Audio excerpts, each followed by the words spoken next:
السلام علیکم ورحمۃ اللہ، بسم اللہ الرحمن الرحیم۔ حامد میر کا ایک کالم آیا تھا، کیا ہو کہ کچھ اس طرح کا اس کا عنوان تھا کہ کیا ہو کہ فیض حمید جیسے کردار دوبارہ پیدا نہ ہوں۔ تو اس میں انہوں نے یہی بتایا تھا کہ جو فیض حمید تھے DGI تھے، اور یہ جو لوگ ہوتے ہیں ISI میں کام کرنے والے لوگ، یہ پس پردہ کام کرتے ہیں، اور ان کا واسطہ ہی ہمیشہ ملک دشمن عناصر کے ساتھ ہوتا ہے، ڈاکوؤں کے ساتھ، اسمگلروں کے ساتھ، اور اس طرح کے مافیاز کے ساتھ ہوتا ہے ان کو کنٹرول کرنا۔ تو اس مقصد کے لیے انہیں خالی دفتروں میں کام نہیں کرنا ہوتا، بلکہ فیلڈ میں جا کے کام کرنا ہوتا ہے، اور اس وجہ سے وہ جہاں بھی آپریٹ کر رہے ہوتے ہیں وہاں ان کو لوکل وہاں کے لوگوں میں سے کوئی لوگوں کے ساتھ کوئی مخبر چننے ہوتے ہیں، جو کہ ان کو وہاں کی خاص ٹارگٹ جو ان کی جگہ ہوتی ہے وہاں کی مخبری کر سکیں، ان کو ریکی وہ کر سکیں، اور ایگزیکٹ ایکوریٹ کارروائی کر سکیں ایسے مافیاز کے خلاف۔ تو یہ جو کام ہوتا ہے اس کے لیے انہیں اپنے سرکاری طور پر بھی ایک ٹیم بنانی پڑتی ہے، جو ایک ان کا آپس میں، یعنی ایک تو سرکاری ریلیشن ہوتا ہے، دوسرا ان کا ذاتی ریلیشن ہوتا ہے۔ پھر یہ ہے کہ انہیں مخبروں کے ساتھ بھی ایک بڑا ہی بھروسے والا اور ایک اسٹرانگ ریلیشن بنانا پڑتا ہے، جس کی وجہ سے وہ مخبر ان کے لیے کام کر سکیں۔ مخبر جو ہوتا ہے وہ اس کو زیادہ، یعنی اس کے لیے مشکل ہوتا ہے یہ کام، کیونکہ سرکاری لوگوں کے پاس ایک یعنی محفوظ لیئر ہوتی ہے جس میں وہ بہرحال لوگ اس سیکیورٹی میں رہ کے کام کرتے ہیں، لیکن مخبر جو ہے وہ لوکل ملک دشمن جو مافیا ہوتے ہیں ان کے ساتھ رہ رہا ہوتا ہے، ان کے ساتھ کام کر رہا ہوتا ہے سم ٹائم۔ تو اس وجہ سے اس کو بہت زیادہ، یعنی وہ خطرے میں ہوتا ہے، تو اس کو اعتماد دینا بہت ضروری ہوتا ہے، اور وہ اعتماد پیسے سے بھی ہوتا ہے، اور ایک اس کو بھروسہ سے بھی ہوتا ہے۔ پھر سب سے بڑی بات یہ ہے کہ وہ اس کو یہ اسٹرانگ بلیف ہونا چاہیے کہ اس کی جو شناخت ہے وہ لیک نہیں کی جائے گی، اس کی جو سورس ہے وہ بھی بتایا نہیں جائے گا، کیونکہ اس طرح سے اس کی جان کو یقینی خطرہ ہوتا ہے۔ تو اس طرح کے آج کوئی اور میں سن رہی تھی کوئی خبریں، تو اس سے بھی پتہ چلا کہ یعنی یہ لوگ جو ہیں وہ انٹیلیجنس کے جتنے بھی لوگ ہوتے ہیں، یعنی فیض حمید تو بہت ہائی لیول کے تھے نا، اس سے نیچے بھی لوگ جو کام کر رہے ہوتے ہیں انہیں بھی اس طرح کے یعنی جگہوں پہ جا کے کام کرنا پڑتا ہے کہ بعض اوقات وہاں پیسہ بھی انوالو ہوتا ہے، ہتھیار بھی انوالو ہوتے ہیں، اور یعنی اس طرح کی جو ڈرگز وغیرہ ہیں وہ بھی انوالو ہوتی ہیں۔ تو بعض اوقات دشمن ملک میں جا کے انہیں آپریٹ کرنا پڑ جاتا ہے۔ تو اس صورتحال میں بعض اوقات مخبر کی خبر ہو جاتی ہے وہاں ان کے جو ساتھ کام کرنے والے ہوتے ہیں ملک دشمن مافیا، تو وہ ان کو بہت ہی، یعنی گورنمنٹ تو دیتی ہے سزا، ان کی طرف سے جو سزا ہوتی ہے وہ بہت ہی برد انگیز ہوتی ہے۔ تو اس وجہ سے جو یہ انٹیلیجنس کے جو بھی ISI میں کام کرنے والے افسران ہوتے ہیں وہ ایک اپنی ذاتی ٹیم بناتے ہیں، اور ذاتی ہی آگے ایک ریلیشن بناتے ہیں۔ یہ ایک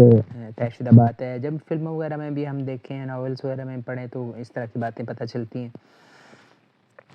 تو یہ باتیں یعنی وہی حامد میر بھی اور یہ کہہ رہے تھے کہ یہ ان کی مجبوری ہوتی ہے، ان کا تقاضا ہوتا ہے جاب کا، اور اس وجہ سے گورنمنٹ بھی انہیں تھوڑا دیتی ہے فری ہینڈ۔ تو اس کا نتیجہ پھر یہ ہوتا ہے کہ یہ لوگ اپنے ناجائز اختیارات کا وہ مطلب بعض اوقات ناجائز فائدہ بھی اٹھانے لگ جاتے ہیں۔ تو یہ بڑا ضروری ہے کہ یعنی جب یہ انہیں کافی یعنی پاور ہوتی ہے نا، ایک اختیار کی پاور بھی مل جاتی ہے، اور اس طرح ان کو ایک بعض اوقات پیسے کا بھی بہت زیادہ اس طرح کی کوئی وارداتیں ہوتی ہیں، کارپوریشن ہوتے ہیں، اس میں پیسہ بھی بے دریغ ملتا ہے اور جان پہ بھی کھیلنا پڑتا ہے، تو پھر ان کو خطروں سے کھیلنے کی عادت پڑ جاتی ہے، اور وہ بعض اوقات عوام کے بھی مفادات پہ ہاتھ ڈال دیتے ہیں۔ یہ بہت خطرناک یعنی ہے، جس کو قانون اس طرح کا ضرور بنانا چاہیے جو کہ ایک تو سب سے پہلے قانون بہت مضبوط ہو جس میں ان کو یہ جرأت نہ ہو، اور ان کو بھی کوئی سزا کا ایسا میکینزم ہونا چاہیے جو کہ صاف شفاف سزا کا بھی انہیں ڈر ہو، اور ان کے جو کیسز کے ان پہ مقدمے چلائے جائیں وہ زیادہ سے زیادہ اس میں شفافی ہو، تاکہ ایک عوام کو بھی پتہ ہو کہ ان کو جائز یعنی کوئی ان کی پکڑ ہو رہی ہے اور ان کی جائز جو ہے نا ان سے پوچھ گچھ ہو رہی ہے۔ تو دوسری طرف یہ بھی ضروری ہے کہ حکومت جو ہے وہ نام کی جمہوری نہ ہو، بلکہ اس کی جو ہے عوام میں اس کی وہ بھاری اکثریت سے الیکٹڈ ہو، تاکہ وہ واقعی یعنی اور یعنی ہر ادارہ اپنی جگہ پہ کام کر رہا ہو تو وہ زیادہ بہتر طریقے سے کام کر سکے گا۔ جیسے اگر فوج ہے اور اس میں کے ذیلی ادارے ہیں ISI اور باقی ان کے آگے سے برانچز ہیں، وہ زیادہ فوکس ہو کے تبھی کام کر سکیں گے جب وہ اپنے کام میں ان کو فوکس کرنے کا موقع ملے گا۔ وہ باقی حکومت کے جو کام ہے وہ جمہوری حکومت جو ہے وہ منتخب خود کرے، یعنی وہ کہتے ہیں لا انفورسمنٹ اور اس طرح کی جو چیزیں اندرون جو حکومت کے اداروں کے کام ہیں وہ سول حکومت کو کرنے چاہیے، اور جو فوج ہے وہ اپنے جو لا اینڈ آرڈر ہے اس کو اس کے انفورس کرنا اور خاص طور پر سرحدوں کی جو نگرانی ہے وہ کام بہتر طور سے تاکہ کر سکیں۔ اور پھر یہ ہے کہ لمٹس جو ہیں وہ بہت ضروری ہوں، یعنی قانون کا نفاذ تبھی ہوگا سب یکساں طور پہ جب عدلیہ آزاد ہوگی، جب جمہوری حکومت اپنی جگہ پہ کام کر رہی ہوگی اور اس کے اندر بھی اتنا رعب و دبدبا ہوگا تبھی ہوگا جب وہ الیکٹڈ ہوگی۔ تو یہ کچھ اس طرح کا طاقتور حلقے ہمارے یہاں سوچیں کہ کسی طرح سے ہماری جو حکومتیں ہیں وہ تبھی صحیح طور پہ کام کریں گے، ان کو غلام نہ بنائیں، اداروں کو غلام نہ بنائیں، کسی بھی محکمے کا نہ فوج کا غلام بنائیں نہ حکومت کا غلام بنائیں۔ عدلیہ اپنی جگہ آزاد ہونی بہت ضروری ہے۔ وہ کہتے ہیں انصاف ہوگا کسی ملک میں تو پھر سب کچھ آگے ترقی بھی ہوتی ہے، سب کچھ۔ یہ بڑے بڑے چرچل نے کہا، بڑے بڑے جو مفکرین تھے اور بڑے بڑے جو رہنما تھے انہوں نے یہ کہا کہ انصاف ہوگا تو تبھی کوئی پھر توقع ہوتی ہے کہ ہاں یہ ملک کھڑا ہوگا اور انشاءاللہ ترقی بھی کرے گا۔ لیکن اگر انصاف نہیں ہوگا تو عدلیہ کو آزاد کریں اور جمہوری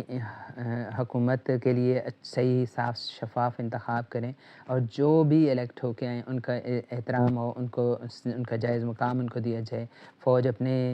ادارے کو مضبوط تبھی کر سکتی ہے جب وہ زیادہ سے زیادہ فوکس ہو اور ان کی صحیح چیک اینڈ بیلنس ہو، اور ان کو ڈر نہ ہو کہ انہیں کوئی تھریٹ ہوگا اس طرح کا۔ حکومت جو ہے ان کے سر پہ یعنی جمہوری حکومت بھی جو ہے وہ فوج کے ساتھ کوارڈینیشن ہو صحیح ان کا آپس میں ایک اعتماد والا رشتہ ہو، اور ایک دوسرے کے کیا کہتے ہیں ہاتھ میں ہاتھ ڈال کر چلیں تو پھر ترقی کی ضرور اور سب سے پہلے سیکیورٹی کی یعنی صورتحال ضرور بہتر ہوگی اور ترقی بھی تیزی سے ہوگی اور دنیا بھی ان پر اعتماد کرے گی انشاءاللہ۔